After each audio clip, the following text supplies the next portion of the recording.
What's up, guys? So this is going to be my review for The Flash, Season 4, Episode 3, titled Luck Be a Lady. I know the episode came out a while ago, but that's going to be a thing now because I have school. The episode comes out at like 4 in the morning where I live, and then I have school, so I can't make the video till I come home. But I will watch the video in the morning, the episode in the morning, and then write the script on the way to school or in school, and then I'll start recording once I get home. But it will take a while. Like a while after the episode comes out till I make the video. But anyway, let's get into the review. So Season 4 hasn't disappointed me so far, and this episode continues that streak. The episode definitely wasn't as good as the first two, but it was still pretty damn good. We learned how the new metas got their powers, and I expected it to be the Speed Force storm, and it was connected to it basically because it was connected to how Barry went into the Speed Force, but it was actually totally unexpected, and it makes a lot of sense within the Thinker's plan.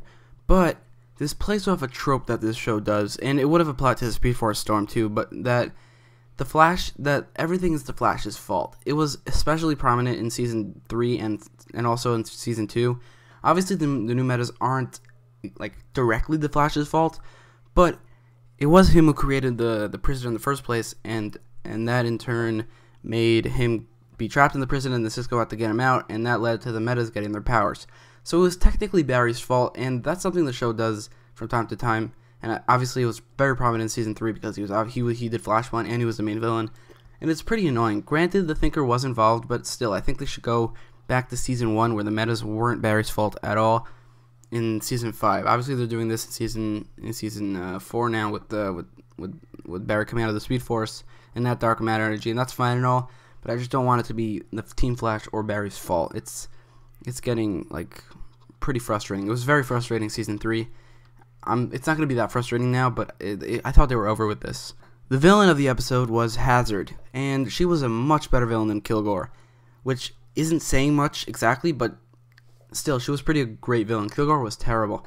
She definitely wasn't a very menacing villain, but I don't think she needed to be. She wasn't that menacing, like physically or anything, but she was probably one of the most formidable foes Team Flash has ever faced. Her powers were really powerful, but also a great and fun way to challenge a speedster. They did that in episode 2 also. It's just, I said this in the promo breakdown, they're gonna have to come up with a way for the metas to challenge a speedster now, because in Season 1 he wasn't that fast.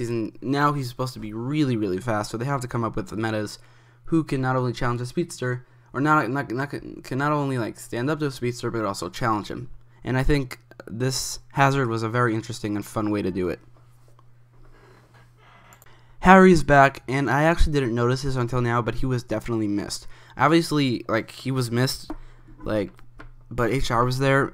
HR wasn't the greatest replacement, but there was still somebody there. But in the last 2 episodes, I didn't know it till now, but Harry was definitely missed. His interactions with Cisco are golden. They're funny as ever, and Tom Cavanaugh is such a great actor. I put him, a lot of people complain that I put him too low on my top 10 Arrowverse actors list.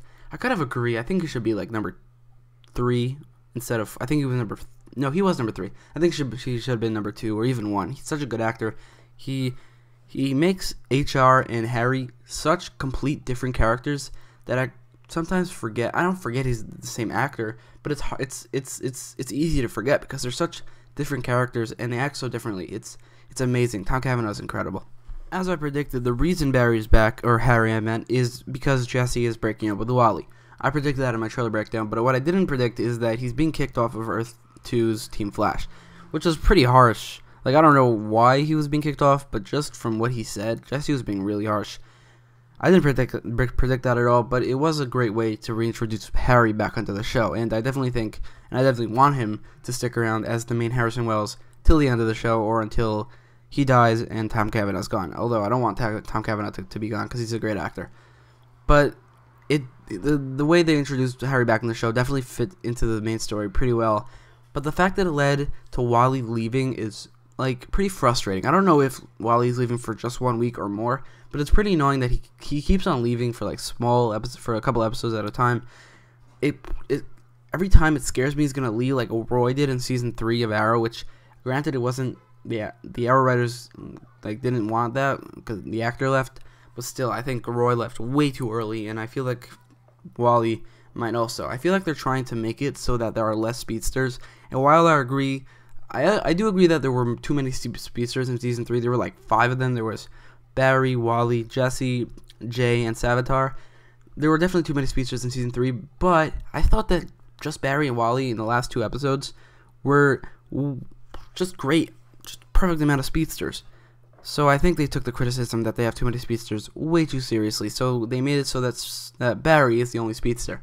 It's pretty annoying. Wally, a lot of people saying that he should join the Legends tomorrow. I think, if anything, this is a perfect time for him to join the Teen Titans, and is also the optimal time to introduce Bart Allen as the new sidekick speedster.